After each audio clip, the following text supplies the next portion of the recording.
Vibhu educational social and cultural society एक संस्था है और अब इसका कार्य राष्ट्रीय स्तर तक पहुंच रहा है। एजुकेशनल के साथ साथ सोशल यानी कि सामाजिक स्तर पर जो हम कार्य करते हैं वो समाज के अंतर्गत ही रह करके करते हैं। समय समय पर वर्कशॉप भी हमारे यहाँ से होती हैं जिसमें मैं खुद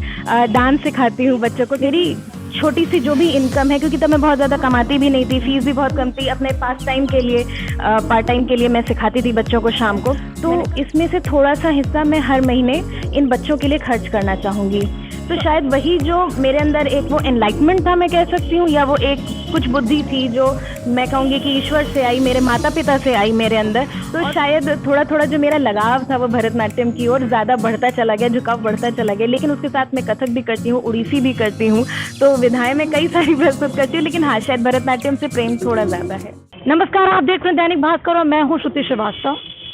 कला जीवन शैली को उजागर करती है। कहा जाता है कि अगर कला इंसान के अंदर नहीं है तो इंसान का व्यक्तित्व उभर कर नहीं आता है। कला पर सरकार जोर दे रही है। कला को और कैसे प्रोत्साहित किया जाए, उसको कैसे बढ़ाया जाए, वो हमारी संस्कृति में पहले से ही निहित है। एक छोटी सी उम्र से शुरुआत किया विभू ने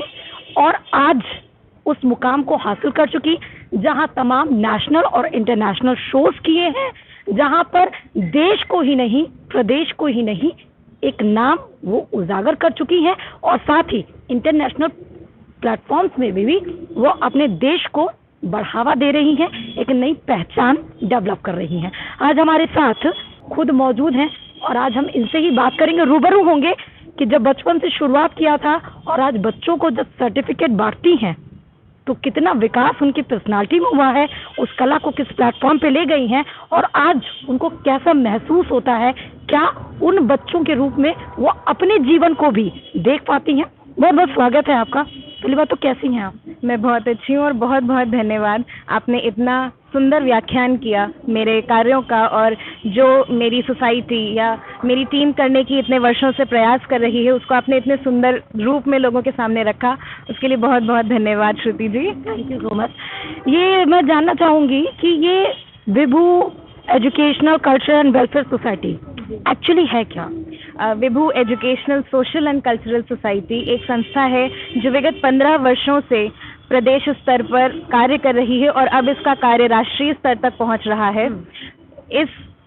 सोसाइटी के अंतर्गत जैसा कि नाम है तो एजुकेशनल यानी कि हम शैक्षिक कार्य करते हैं। जो गरीब या स्लम एरिया में बच्चे हैं जिनके पास ये प्रिविलेज नहीं है कि वो बहुत महंगी फीस अफोर्ड कर सकें या बहुत लग्जूरियस लाइफस्टाइल अफोर्ड कर सकें, तो उनकी बेसिक नेसेसिटीज़ या सबसे बड़ी मैं कहूँगी किसी भी बच्चे के लिए अगर फूड एंड शेल्टर के बाद है, क्लोथिंग के बाद है, तो वो है एजुकेशन। तो हमारा ये कोशिश रहती है कि जो बच्चे अनप्रिविलेज्ड हैं उनके लिए उनकी स्कूल फीस हम अरेंज करें, उनकी स्टेशनरी, उनकी पढ़ाई लिखाई का सामान हम एकत्रित करें लोगों से। जो अच्छे परिवार से बच्चे हैं, जो लोग हैं जो सक्षम हैं हमारे समाज के लोग, उनसे हमारी ये विनती रहती है समय समय पर कि वो हमारी सहायता करें उन बच्चों तक वो मदद पहुंचाने में। उसके साथ ही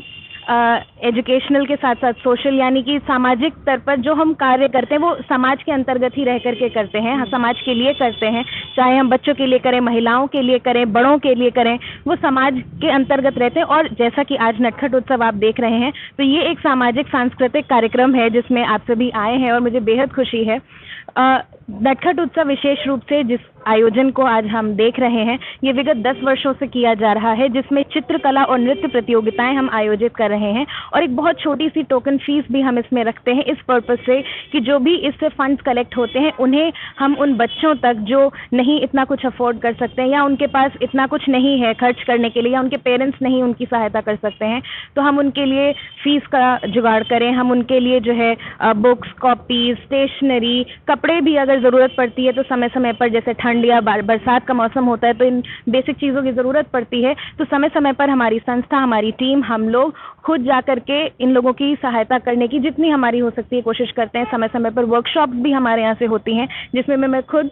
डांस सिखाती हूँ बच्चों को, क्योंकि संस्कृति और हमारी जो क्या कहना चाहिए जो हमारी इंडिजिनस आर्ट्स हैं उनसे बच्चों को हम कैसे जोड़ेंगे। सिर्फ शिक्षा, सिर्फ एकेडमिक क्वालिफिकेशन से सब कुछ नहीं हो जाता है। स्किल या टैलेंट एक ऐसी चीज़ है जो किसी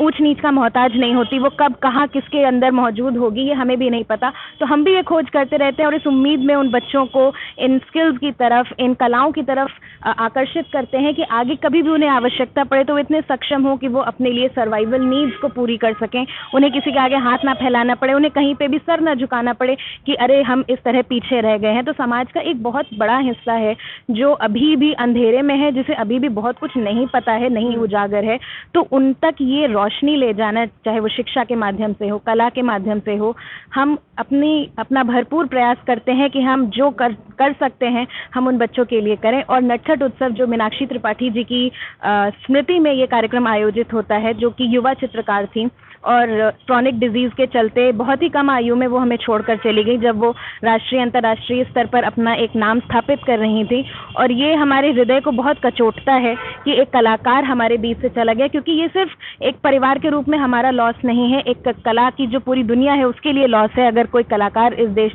से या इस धरती से हमें छोड़ के चला जाता है। तो उनकी स्मृतियों को सहेजने का और लोगों तक पहुंचाने का, बच्चों को प्रेरित करने का कि देखिए कोई ऐसा भी व्यक्ति था जो इतना कुछ करके और इतनी कम उम्र में हमारे बीच से चला गया, तो आप भी कुछ सोचिए, कुछ करने का प्रयास कीजिए। और इसी एक छोटी सी उम्मीद से हम नटखट उत्सव आयोजित करते हैं कि अगर इतने सैकड़ों बच्चों में एक बच्चा भी प्रेरित होता है कि हाँ मैं इस कला को आगे ले जाना चाहता हूँ, मैं इस कला के क्षेत्र में या किसी भी कला के क्षेत्र में कुछ करना चाहता हूँ, मैं समझती हूँ कि हमारा प्रयास सफल होता है। और ये वाकई अपने आप में बहुत अच्छी बात है। आप बहुत छोटे में आपने ये महसूस किया, आपको ये महसूस कब हुआ कि एक संगठन बनाना चाहिए उन तमाम बच्चों के अंदर जो कला को सीखने की ललक रखते हैं, लेकिन उनके पास क्योंकि संसाधन नहीं होते हैं कि उस तक वो पहुंच पाए? इसका एहसास किस उम्र के पड़ाव में आपको हुआ? मैं बहुत छोटी थी और तभी से, क्योंकि मुझे कला कोई ऐसा इंसिडेंट हुआ होगा? जी, कला और संस्कृति के क्षेत्र में मुझे क्योंकि मैं जुड़ गई थी तो जगह जगह जाना, कार्यक्रम करना, प्रस्तुतियां देना, कॉम्पिटिशन्स में पार्टिसिपेट करना, ये आम बात हो गई थी मेरे लिए। और करते करते जहाँ तक संगठन बनाने की बात आई है तो मेरे ख्याल से कोई भी बच्चा ये नहीं सोच सकता। इस सोसाइटी की शुरुआत मेरी माँ ने की, डॉक्टर अलका वाजपेयी जी ने की। और मैं बहुत छोटी थी तभी कुछ एक ऐसा माहौल में, जिसका आप कह रही ना कि कोई एक ऐसा कोई ऐसा वाकया हुआ होगा शायद, तो मैं कहूँगी कि एक हमारे स्कूल में हमारे स्कूल में एक क्या बोलना चाहिए, एक इनिशिएटिव लिया गया था, एक पहल की गई थी कि हमारे स्कूल से कि कुछ कपड़े वगैरह इकट्ठे करके और हम गरीब बच्चों में डोनेट करने जाएंगे। मैं समझती हूँ कि शायद वही एक पल था कि जब मैं स्कूल की तरफ से गई या मुझे वहाँ जाने का जब मौका मिला, जब मैंने उन बच्चों को देखा तो मुझे रियलाइज़ हुआ कि जो मैं आज ये एक काम कर रही हूँ शायद ये पर्याप्त नहीं होगा, शायद सिर्फ इससे पूरा नहीं पड़ने वाला, मुझे और बहुत कुछ करना है। कुछ तो मेरे अंदर जागा। और मैं बहुत छोटी थी, मैं क्लास 6 में थी, आई wasn't even properly 10 years old। मैंने मम्मा से कहा कि क्योंकि मैं तब डांस सिखाने लगी थी, मेरा इंस्टीट्यूट इस्टेब्लिश हो चुका था, मेरे पास स्टूडेंट्स भी थे, जब मैं स्कूल में खुद ही पढ़ रही थी, तो तब मैंने मम्मी से कहा कि मम्मी मेरी छोटी सी जो भी इनकम है, क्योंकि तब मैं बहुत ज़्यादा कमाती भी नहीं थी, फीस भी बहुत कम थी, अपने पास टाइम के लिए पार्ट टाइम के लिए मैं सिखाती थी बच्चों को शाम को। मैंने कहा मम्मी ये जो थोड़ी सी इनकम है, मेरा खर्चा तो आप ही लोग उठा लेते हो, मुझे तो कुछ खरीदना नहीं पड़ता, मुझे जो चाहिए होता है आप प्रोवाइड कर देते हो, तो ये तो मेरे पास रखा रहता है, तो इसमें से थोड़ा सा हिस्सा मैं हर महीने इन बच्चों के लिए खर्च करना चाहूँगी। तो आई थिंक वो जो एक फील था वो आई डोंट नो कहाँ से आया, और आज दिन ऐसी कई सारी चीज़ें हैं जो मन में आती रहती हैं मुझे, तो वो एक जो मेरे मन में बात आई और उस बात को जिस तरह मेरी माँ ने कंसीव किया, मैं एक तरह से कहूँगी, और फिर जब उन्होंने इस पर विचार किया कि हाँ ये एक, क्योंकि जब आप शिक्षक हो जाते हैं मैं कहूँगी, तब आपके अंदर एक नॉर्मली एक केयरिंग नेचर आ जाता है, तो शायद वही केयरिंग नेचर मेरे अंदर आ गया था। जब मैंने उन बच्चों को देखा, उन छोटी छोटी चीज़ों के लिए समय से खुद से लड़ते हुए, झगड़ते हुए, मन को मारते हुए, तो मुझे रियलाइज़ हुआ कि ये जो मैं एक काम कर रही हूँ इससे पर्याप्त नहीं होगा, ये काफ़ी नहीं है, शायद मुझे और भी बहुत कुछ करने की ज़रूरत है। और इसीलिए जो मेरी छोटी सी इनकम थी मैंने उससे शुरुआत की। 2000 कितनी इनकम होगी आपकी उस समय? तब मैं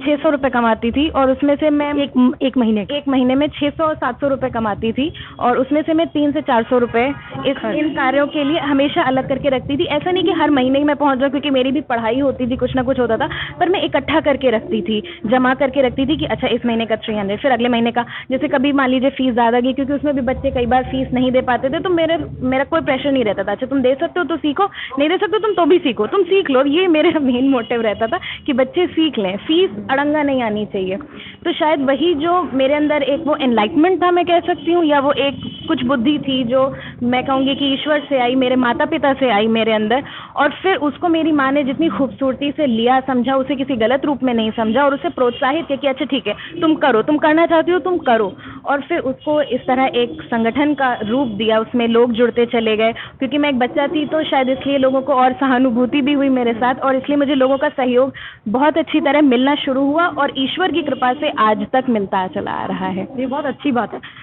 क्योंकि एनजीओ है वेलफेयर और एजुकेशनल दोनों की तरफ ध्यान देता है। ये भी समझना बहुत ज़रूरी है कि जब से शुरू हुआ तब से कितने लोग इसमें जुड़ चुके, कितने बच्चे लगभग? बच्चों की मैं गिनती नहीं कर सकती क्योंकि सैकड़ों हैं, और देश प्रदेश मैं वाकई गिनती नहीं कर सकती, क्योंकि स्लम्स के अलग अलग एरिया के कई सारे बच्चे हैं जिनसे जो हम जुड़े हुए हैं, और समय समय पर जहाँ पर हम वर्कशॉप करते हैं या ठंड है तो वहाँ पर वस्त्रों का वितरण होता है, या अभी जैसे कोविड पीरियड था तो हमारे वॉलंटियर्स खुद घर घर जाके, जहाँ पर राशन की कमी थी तो हम लोगों ने वहाँ राशन पहुँचाया उन फैमिलीज़ के पास, उन लोगों के पास। तो मैं एकदम फिंगर टिप्स पे तो नहीं कह सकती, पर हज़ारों बच्चे हैं हमारे पास इस समय जुड़े हुए हैं जो अलग अलग क्षेत्र से हैं और जिनके साथ समय समय पर हम काम करते रहते हैं। महिलाएं और बच्चियां खास करके अब हमारा फोकस एरिया हो गई हैं, क्योंकि सैनिटेशन हो, हाइजीन हो, जैसे जैसे बच्चियां बड़ी होती हैं उनकी ज़रूरतें बढ़ती जाती हैं, तो हमारा फोकस उन चीज़ों पर भी अब होने लग गया है। क्योंकि अब सिर्फ हम मतलब एक होता है ना कि आप शुरुआत करते हैं कि अच्छा हम इससे करेंगे, फिर अगर दायरा बढ़ता है जी तो वो दायरा ग्रेजुअली आपका इंक्रीज होता चला गया, तो अब हमारा दायरा बहुत बढ़ गया है। तो मैं गिनती तो नहीं कह सकती, लेकिन हाँ कम से कम 8 से 10 हज़ार बच्चे तो अब तक हमसे जुड़ चुके होंगे इस माध्यम। बहुत अच्छी बात है। अपने में कला के क्षेत्र में कितने बच्चों को अभी तक कोई प्लेटफॉर्म मिल चुका है या परफॉर्मेंस आप करा चुके हैं? मेरे जितने भी स्टूडेंट्स हैं, मेरी हमेशा ये कोशिश रहती है जिसको कहते हैं प्रस्तुति परक शिक्षा। एक ऐसी शिक्षा प्रणाली या ऐसा शिक्षण जो व्यक्ति को अपनी कला या जो भी उसने सीखा है उसे दिखाने का, समझाने का और उसे प्रयोग में लाने का एक माध्यम प्रोवाइड कर सकें। तो अब तक मेरे जितने भी स्टूडेंट्स रहे हैं, कम से कम नहीं तो 500 से 600 बच्चों को मैं सिखा चुकी हूँ, जो प्रोफेशनली मेरे पास ट्रेंड बच्चे हैं। और सिर्फ यही नहीं, ना सिर्फ वो सीख के प्रस्तुतियाँ देते, बल्कि वो प्रॉपरली डिग्री होल्डर्स बच्चे हैं जो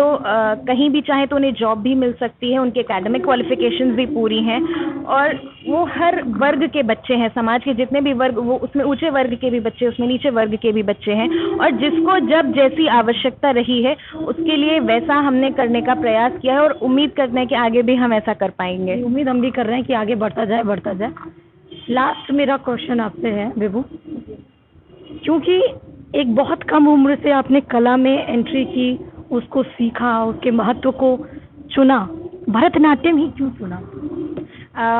शुरुआत मेरी कथक से हुई थी, ये बहुत कम लोगों को मालूम है। अच्छा। और लेकिन कुछ गैप आने की वजह से फिर मेरी शिक्षा जो है भरतनाट्यम की ओर शिफ्ट हो गई। तो एक्चुअली कथक और भरतनाट्यम दोनों में ही मेरी डिग्रीज हैं, दोनों में ही मैंने प्रॉपर ट्रेनिंग ली है, और प्रस्तुतियाँ मैं दोनों ही विधाओं में देती हूँ। लेकिन हाँ, मैं कह सकती हूँ कि भरतनाट्यम की तरफ मैं थोड़ी सी बायस्ड हूँ, पॉसिबली कि शायद इसके साथ मैंने समय ज़्यादा बिताया है, और प्रॉपर गुरु शिष्य परंपरा में जो मैंने सीखा अपनी गुरु जी से, डॉक्टर सोनल मानसिंह जी, जो पद्म विभूषण है और इस समय राज्यसभा की मेंबर भी हैं,